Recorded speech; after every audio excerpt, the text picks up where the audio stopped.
Bonjour, vidéo numéro 4, la méthodologie d'audit. Donc la méthodologie d'audit comprend pour moi 5 étapes. La planification de l'audit, la préparation, la réalisation, le compte-rendu et le suivi d'audit. C'est l'ensemble de ces 5 étapes qui doivent être prises en compte pour mener à bien un audit. La planification, je vous en ai déjà parlé, c'est effectivement planifier, réaliser son programme d'audit, sa planification de l'ensemble des audits déjà. C'est la première étape qu'on doit mener pour avoir un processus d'audit qui tient la route. La préparation, c'est prévoir et s'organiser. Donc c'est aussi prendre les rendez-vous lorsqu'on doit auditer quelqu'un ou plusieurs personnes, être capable de prévoir que l'audit va être mené à telle période. En général, on informe au minimum le pilote de processus, qui lui-même informera ses collaborateurs. Ça, c'est prévoir et organiser de manière à avoir ce qu'il faut pour mener l'audit dans de bonnes conditions. C'est la première étape. En général, elle se fait avec le responsable qualité. Il faut également donner dans cette étape-là des informations aux audités, à savoir l'objectif de l'audit, à quoi va servir l'audit, est-ce que c'est un audit de conformité, est-ce que c'est un audit avec un second objectif. On peut avoir des audits qui servent également, par exemple, à valider des personnes. Donc ça, c'est à discuter avec celui qui vous commande l'audit, donc en général le responsable qualité. Qu'attend-il de cet audit? Et cela devra être clairement exprimé aux audités. Objectif d'audit. Deuxième chose, le périmètre de l'audit. Où se déroulera l'audit? Sur quel périmètre? Donc quelle est l'étendue de l'audit? Est-ce qu'on va aller auditer l'ensemble de la fabrication? Ou est-ce qu'on va auditer une ligne de fabrication plus particulièrement? Donc ça, cette info devrait être donnée aux audités ou aux pilotes de processus. Et enfin, les référentiels sur lesquels s'appuiera l'audit. La norme, les procédures, les instructions, etc. Donc ça, c'est la première des étapes de la méthodologie d'audit, c'est la notion d'organisation de l'audit. Deuxième étape, préparer l'audit. Pour préparer l'audit, il y a 4 niveaux. Je vous invite à vous reporter au petit cours qui est illustré. Donc, c'est les transparents 10 et 11. Donc, préparer, la première chose, c'est identifier les spécifications de l'audit.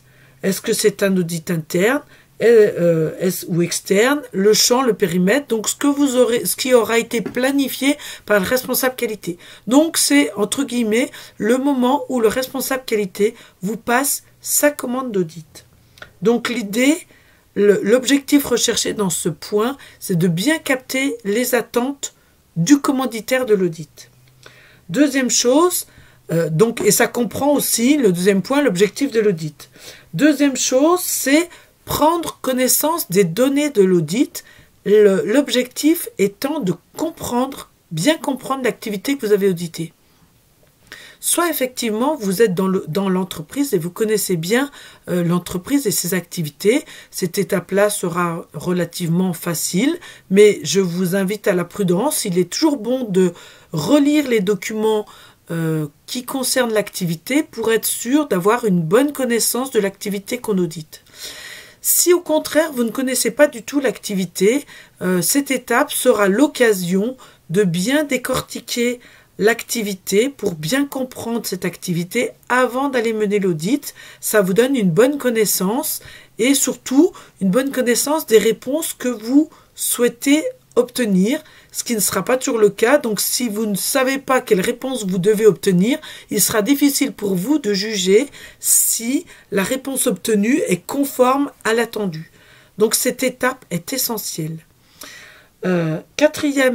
Troisième étape, c'est établir le plan d'audit, c'est-à-dire le plan d'audit, c'est quelle stratégie vous allez avoir pour mener l'audit, Quelle pondération, c'est-à-dire quel temps vous allez passer sur chacune des mini-activités que vous auditez. Donc la décomposition de la grande activité va se faire en petites activités. Quel temps vous passez sur chacune des activités.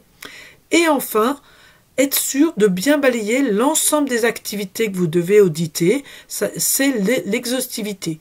Donc le plan d'audit doit être votre stratégie d'audit, la façon dont vous pondérez les activités et être sûr que vous êtes exhaustif. Et enfin, quatrième point, bâtir un guide d'entretien pour mener l'audit.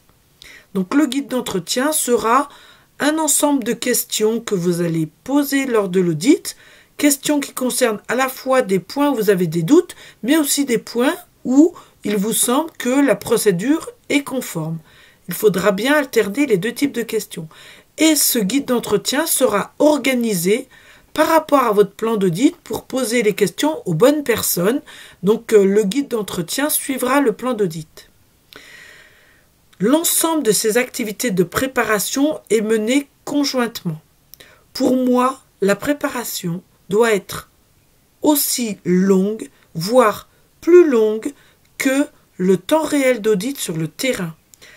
L'activité principale de l'audit est cette étape de préparation. Je vous invite à vraiment prendre le temps de préparer vos audits.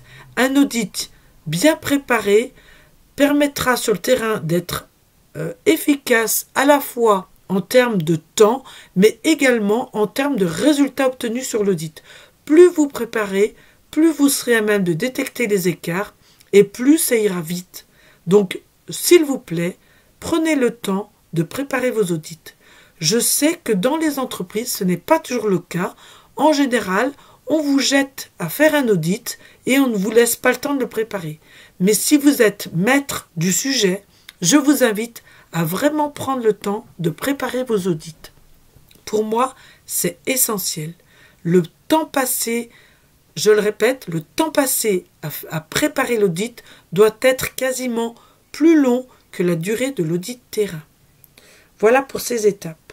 Je vais vous donner un exercice pour faire cette préparation, un plan d'audit. C'est l'exercice numéro 1, si ma mémoire est bonne. Oui, c'est ça, l'exercice numéro 1. Je vous invite donc, à la fin de cette vidéo, à prendre l'exercice numéro 1 que je vous ai également envoyé pour préparer un audit, rédiger un plan d'audit et un guide d'entretien. Je vais vous demander de me faire parvenir le résultat de cet exercice pour que je puisse vous les corriger individuellement. Voilà, bon travail, à bientôt.